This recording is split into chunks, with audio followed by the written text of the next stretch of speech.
It's time to let your sports opinions fly for the main event.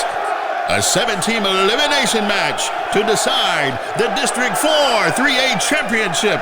Presented to you live by PilotPointBearcats.com.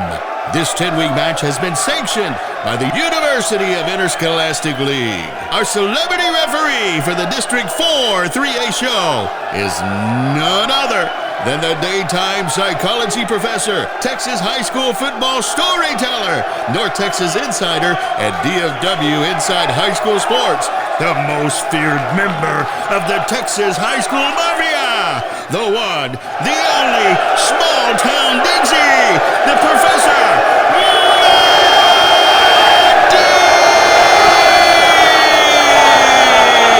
Showtime!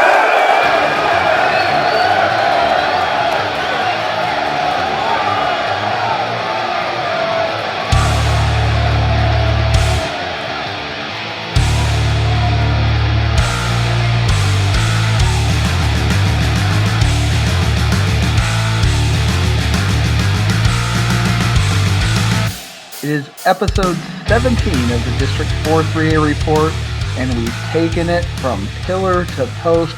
We have made it the full 17 weeks of the high school football season as we are reaching game 16 of the season for the Brock Eagles, representing the District 4 3A report.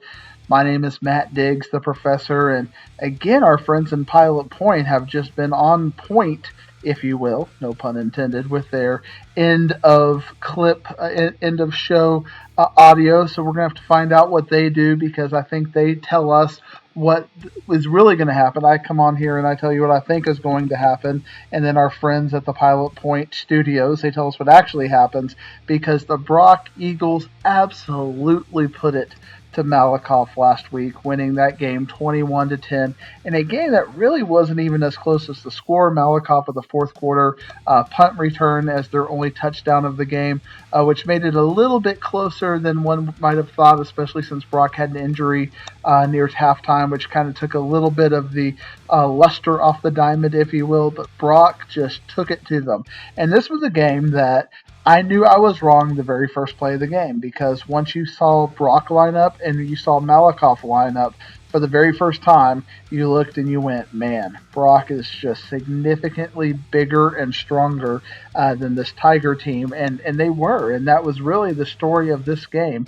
You saw Malakoff, their very first three plays offensively, they threw the ball, and I think that was a testament to the fact that they realized that they weren't going to out-bully the front seven for the Brock defensive line and the linebacker crew, and that their best chance was going to be to try to find something in the secondary. But we know with Carson Finney and some of the studs out there in the secondary, that's not even an easy route for any team playing against them.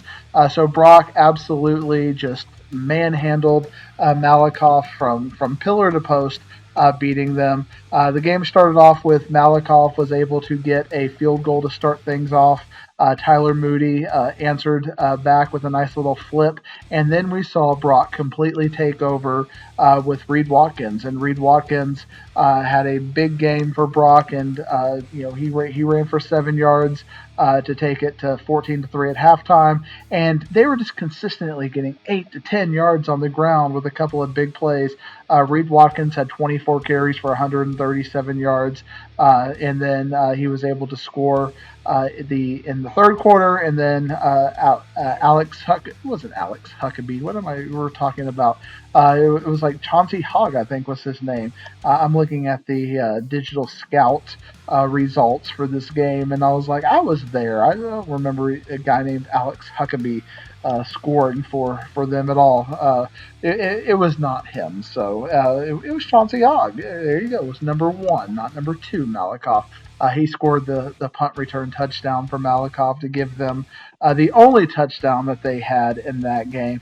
And when you look at the stats, it wasn't big for Brock, but it didn't have to be, because you can see that they rushed the ball 46 times for 234 yards, and that was indicative. They didn't have like a 70 or 80 yard big play. They were just hammering 7 to 9 yards of play against Malakoff, completely taking the hope out of them. And conversely, Malakoff was able to only run the ball 20 times for 78 yards, which forced them to pass. And if Malakoff is having to pass 21 times in the game, it's probably not their game. And they only completed 7 of those plays.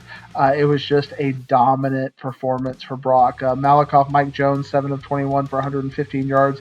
He threw an interception. Running the ball, he was their biggest runner, 10 for 39 yards. Jason Tennyson, 8 for 35. And Iverson Sparks, 2 for 4 yards. Zach Studley had a nice game for him on both sides, for Malakoff on both sides of the ball. He had 2 receptions for 42 yards, also had a couple of defensive plays of note that I remember. And then Corey Phillips, Chauncey Hogg, and Austin Massengill rounded out the receivers for Malakoff. But for Brock, man, what Reed Watkins did to establish the tone early on with tough running and to kind of create that trench battle mindset where they were just going to pound you early on was just something to absolutely behold. He rushed the ball 24 times for 137 yards and 2 touchdowns. Brett Tutter, 13 receptions for 71 yards, mostly in the second half. And one of my concerns for Brock going into the game, the state championship game this week, is the health of Reed Watkins. How is that going to turn out? I don't know. I'm not a doctor. I know that some people from the sideline reported that he took his jersey off and was holding his shoulder. Was it just a little precaution? They were thinking of the big picture of the state championship. Will he be at 100%? I'm sure his parents know. I'm sure Coach Mathis knows. I am not privy to that information, but I think that's going to be a big factor in this game against Franklin, is his health. Tyler Moody was 6 for 11 for 53 yards and an interception. Rushed the ball 7 times for 15 yards and a touchdown. Even though the numbers weren't big for Tyler, he really played within himself again, and that's important for Tyler. Is that he managed the game very well, with whether it was a read option or whether it was he pulled and ran the ball, which kept things from going south in a certain situation. Timely passing. Zach Brewster had a good game receiving, 2 for 44. Jackson Hart, even though he only had 1 catch for 8 yards, the catches for Brock were a lot of times on third down, and they were able to move the ball, and it was very efficient kind of an offense. Defensively, Luke Surley was all over the place. Carson Finney was all over the place. Reed Watkins, which is why I said I think it's so important to understand his health. He was all over the place. Cooper Massey, Cam Harris, he made 2 just absolutely sensational plays defensively to stop Malakoff at times. He was a force in that game, at least in those moments. Maybe a critical eye would look at it and go, well, he looked really good those 2 plays, but we need to get him playing like that more often. I'm not going to argue with the critical eye version of that, but I mean, when he showed up, he showed out great. Absolutely dominant victory for Brock, and I think it's also important to note, because I think Brock has gotten a little bit of a bad reputation among other listeners of the District 4 3A report, Whitesboro and other places, because you might have heard the audio that was going around social media where he said that after the Gunter game that they're going to get to district and they're going to stomp the guts out of everybody, and I think that style of speak, that kind of folksy speak, doesn't necessarily translate to where he's the biggest fan. People are going to love Coach Mathis and what he says, but he says what's on his mind, and certainly that is the case. And there's been some debate on Twitter over the last couple of weeks, because I've been a little bit hard on Aledo. Aledo and Brock, both Parker County denizens, that Aledo feels a lot more entitled to their success, especially their fans. We're not talking about the players, not talking about the coaches at all. We're talking about the fans and the fan base. That they feel a little bit more entitled to things, and the way that they insult people is less than flattering, and There's just a general sense that, oh, we're Alito, how dare you talk to us? You picked us to lose. How dumb are you? Even though Alito was a universal underdog to Longview this past week, they just have this sense of entitlement to their fan base, and obviously they've earned it when you win 10 state championships, and they're going for what they call hashtag full throttle, where the L's are ones, and it's their 11th state championship coming up this week. They have you can say it's earned entitlement, but earned entitlement or given entitlement is entitlement nonetheless. But all of that to say, to give compliments to Brock, I think a lot of the Brock fan base and I don't, you're not going to hear coaches uh, other than Mathis getting on the radio, just running down. We're going to stomp the guts out of everybody, and we're going to come back on fire, like he talked about in that Bushland halftime report.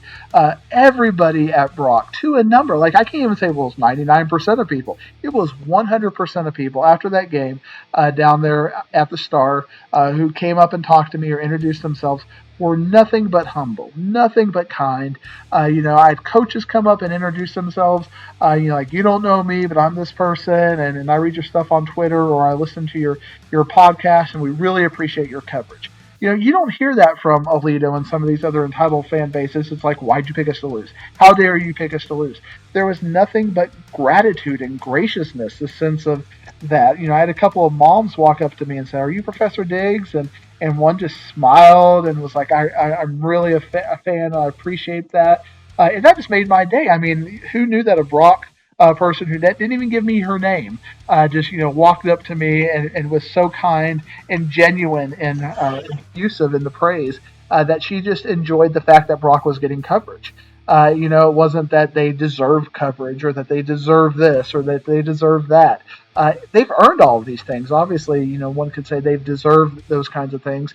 But again, to a man or a woman, as the case may be, to a person, that's the more politically correct way, to a person, everybody was kind to me on the sideline, despite the fact that I had an epic fail in my prediction in that game. I predict Malakoff to win that game, and yet they completely dominated them and had another performance where low mistakes, high success rate. They didn't do anything to shoot themselves in the foot.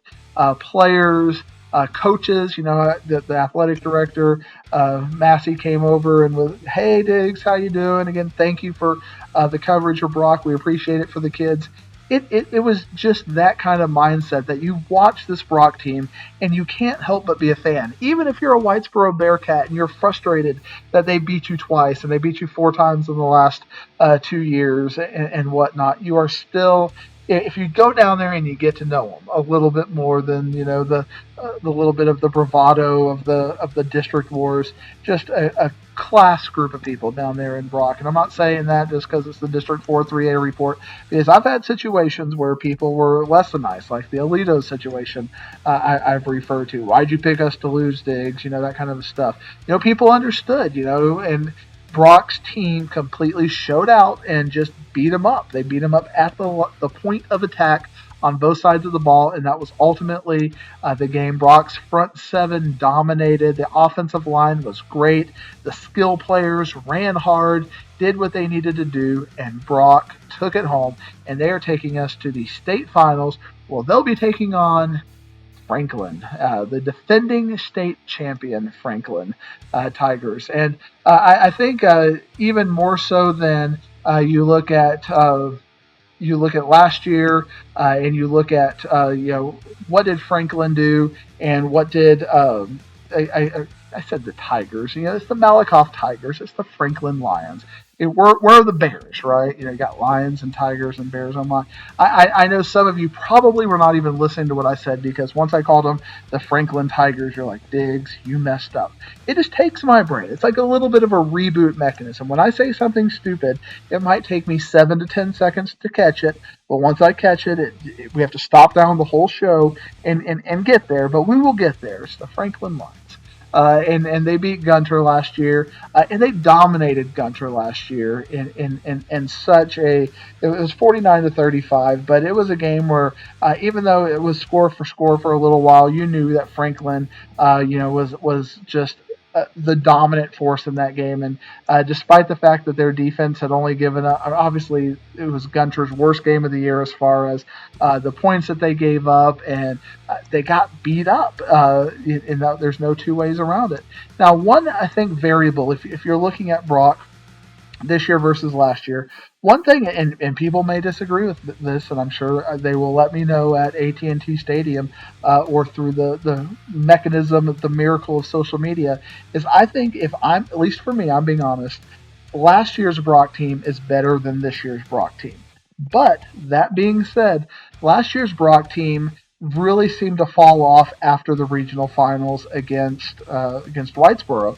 That game against Mount Vernon, they went to the state championship a flawed, kind of a beaten team. Maybe they didn't believe that they should be there because of the field goal thing in the Mount Vernon game. In that Mount Vernon second half, they had that kind of collapse, and they held on and were finally able to win in overtime after Mount Vernon made multiple mistakes.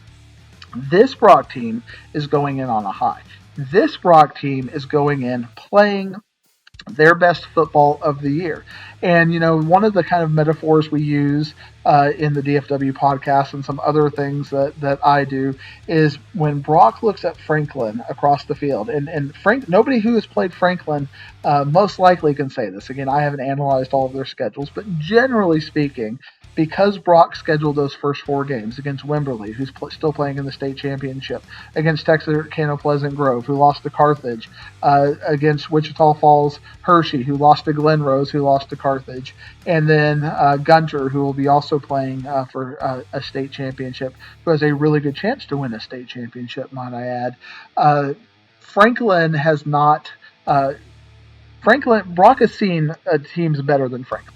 When they look across the field, they're going to go back to those first four games that Coach Mathis scheduled for them and go, okay, we remember this. We remember playing slot T teams. We remember playing hard-nosed running teams. We remember playing teams with bigger offensive lines than us. We remember playing teams with really good athletes. I don't know if Franklin can look across the field and say, we definitely have played way better than them this year because they played Lorena, they played Columbus. I mean, they had some good games on their schedule, but they did not really test themselves the same way that Brock tested themselves. So I think that's going to be an advantage for Brock.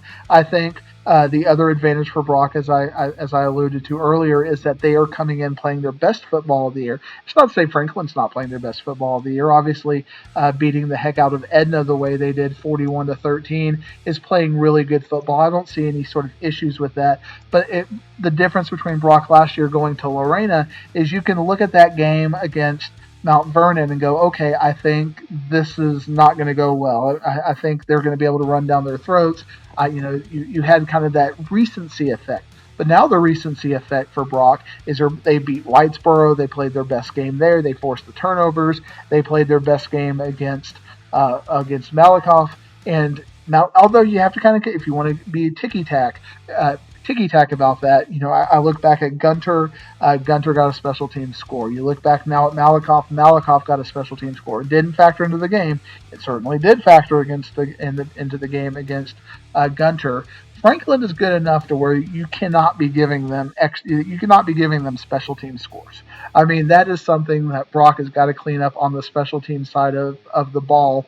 And again, their kicking game is probably going to be better than Franklin.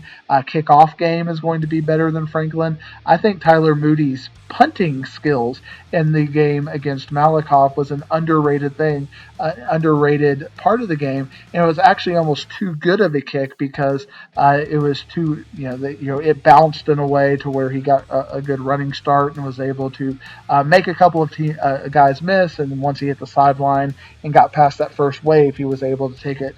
Chauncey Hogg was able to take it to the house for Malakoff. And I think those are things you can clean up because the punt was good. They had the mechanics on that. The coverage was there. They just got a tackle there. So I'm sure the special teams unit probably got a little bit of a talking to, after the game as well as in practice. But Franklin, when we look at them, they run the slot T. So that's going to be something that Brock has to be disciplined. and I consider what they did against Gunter and was it disciplined, what they did against Wimberley, they're going to have to get better at that because obviously you can do so well against a slot T and then you just have that one busted sort of play. One thing I noticed in going back and looking at Franklin, and I still think not necessarily to the extent that it was against Malakoff. I think Brock is still a little bit bigger than Franklin. What happens when you put Brock and Franklin together? You get a frock. A little, maybe a MJF Berber scarf. You have no idea what I'm talking about at this point. Referring to wrestling, of course. Maxwell Jacob Friedman. But that's what we do here on the District 4 3A podcast. Woo! Woo! We refer to wrestling whenever possible. That's why our guys at Pilot Point will integrate wrestling wherever they can. Woo! In fact, I was going back and listening to how I did the season finale last year, and I heard a couple of times where he threw a woo in there. Usually I just listen to the beginning because I love the intro and the end. But our guy, Chance, he will put in a woo anyway. It's probably happening right now. That's how good he is. Silence and profiling. But all that to say is that Franklin's offensive line is bigger than Malakoff, but I don't think they're bigger than Brock's defensive line. They're going to have a couple of, Braden Smith and Major Kimbrough are a couple of the big kids, and obviously they're top tier players. Court Lowry, their quarterback, Jaden Jackson, running back, and Bryson Washington, running back. These are all big athletic kids, who would probably play on offensive lines if they weren't the fastest players on the field doing the slot T. So obviously they're going to have three really good players who can run the ball, mostly relying on Jaden Jackson and Bryson Washington. Bryson Washington is probably the name you remember. A lot of people think Jaden Jackson's going to be the name we remember in a couple of years out of those two. And Court Lowry, he's not a great passer, but he doesn't have to be because obviously the slot T Mafia is not big into throwing the ball, and when they're throwing the ball, you got to have a player like Devin Hydrago that you want to catch out there in space. And you see all kinds of throwback passes against the grain when you go back and look at some of the huddle highlights that I did to kind of see, okay, how big were they, and what kind of style, that kind of whole go left like you're going to be running the ball, but then throw it against the grain right, and you just have a tight end or something over there or a receiver. Those kinds of plays is how they make the big plays when they have to go to that element of the offense. So they can certainly do that, but they're going to rely on Jaden Jackson and Bryson Washington. Their defense is good, but it's not great. It's not going to be the best that Brock has seen this year. Offense is great, but Malakoff's offense was pretty good as well. But you look at what Franklin did against Gunter last year, obviously scoring big points against them. 49 to 35, and you look at what they did this year. And you look at the ability for them to score points. They scored a lot of, they had some big scoring games. But when you look at their biggest game of the year against Columbus, that game was 24 to 21. And I think that's the best comparison to the kind of team that Brock is. Columbus was ranked number 2 in a lot of area and statewide polls. Not area polls, but statewide polls. A lot of people thought it was going to be coming down to Columbus and Franklin won that game by a field goal. So I think Brock has a really good chance to be competitive in this game, given that they are playing at a high level at the right time, and that a good defense seems like it can shut down Franklin. And when you look at Franklin, obviously a great offense. The numbers they put up this year: 77 against Mejia, 35 against Dieball, 41 against Jasper, 69 against McGregor, 63 against Rockdale, 49 against Troy, 49 against Lorena, which, obviously our friends in Brock know very well, 63 against Cameron, 27 against Little River Academy, 33 against Hollinsville, 32 against Anahuac, 53 against Hitchcock, and then the 24 against Columbus, and then 41 against Edna. When you look at all of those teams and what they gave up and what they scored, obviously I think Brock's defense is right up there with Columbus as one of the best defenses that they're going to see. And obviously, if that's where they only scored 24 points. So for me, Brock, if they can keep Franklin in the teens and 20s, that's their best chance to win. If it becomes a shootout, I don't see Brock maintaining a level of a shootout against these Franklin Lions. So my official pick here, much to the chagrin of our friends in Brock, but I think people have asked me to take Franklin as kind of a good luck charm. I'm going to take Franklin 28, Brock 20. I think they'll get 2 touchdowns and 2 field goals, and ultimately we'll get 4 touchdowns out of Franklin. I think Franklin just has too much offensive firepower to be held down. I don't think Franklin is going to be playing in 3s. I think Franklin is going to be playing in 7s. I think Brock is good enough to get the field goals and turn some drives and make them into points. But I think that we're going to see probably Franklin with 2 really good drives where they were able to string together maybe 12 to 14 plays for a touchdown. And I think they're going to have 2 big play touchdowns. And I think Brock is going to have, and their defense is going to hold otherwise. And I think that Brock is going to have maybe 1 big run, and then I think they're going to have 1 extended drive, and then maybe 2 field position kind of drives where they're able to hit the field goals.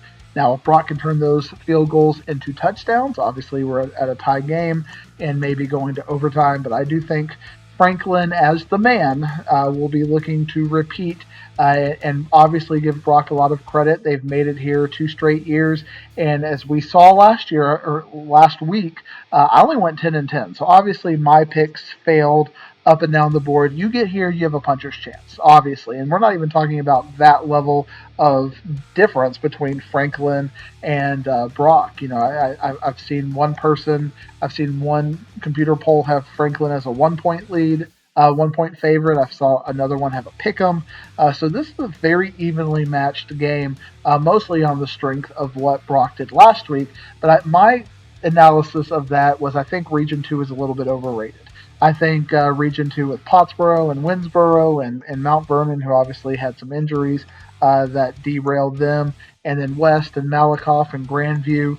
You look at those 6 teams, I think just Region 2 was a little bit overrated in general, and Brock introduced them to the style of football that they play in Region 1. I think Whitesboro would have beat Malakoff probably even worse because of their style of offense. Really would have capitalized in some of the inefficiencies of Malakoff's defensive play, and I can't see Malakoff having scored sufficiently more against Whitesboro than they did against Brock. Maybe, special teams play, as Brock would tell you, probably shouldn't have happened there. So this week, unfortunately, for the second straight year, the District 4 3A report is picking Brock to lose the state championship game.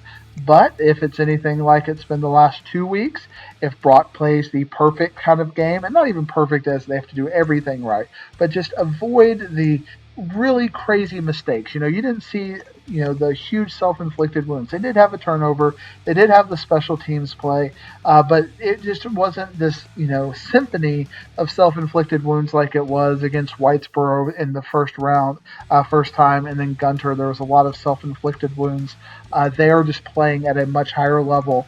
Finally, the coaching is kicking in, and they are playing that level. So if they play like that, like they have the last 2 weeks, I clearly have the right to be wrong, and I will tell you, I'm cheering for Brock. I don't mind being wrong because in the competitions, I think most people are going to be taking Franklin, so I'm not going to lose a game to anybody where I feel like I have to cheer against Brock. I'm going to be cheering for Brock. When I look at the evidence and I look at what Franklin does, I look at what Franklin did against Gunter last year, what they did against Lorena this year, what they did against, Cameron Yo and even Columbus. I just think this game is going to look more like the first 4, but I think Brock will be more competitive and they will have learned from that. I just don't think it'll be enough. I think Franklin will be going back-to-back Thursday night, 7 p.m. at AT&T Stadium, and I will be there. And if I am wrong again, I will come down and I will take my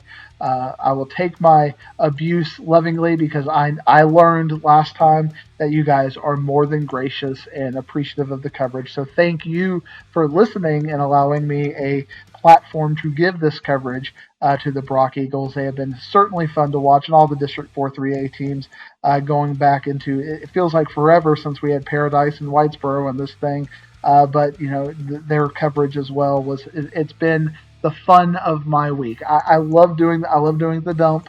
I love doing the DFW podcast, but something about my personality really resonates with the small school football, and I love talking about it, and I'm appreciative. It doesn't have to be the biggest audience in the world compared to some of the other things I do. Y'all are the best audience I have, without a shadow of a doubt, so thank you for listening. Chance, why don't you go ahead and start to get that music rolling in, and maybe I'll be wrong, and Chance will have a promo on the other end to let you know what he thinks. Maybe he'll go heel turn on you guys and have something pro Franklin, or maybe he'll say something to stoke the spirit of the Ric Flair theory that Brock has been embracing this year.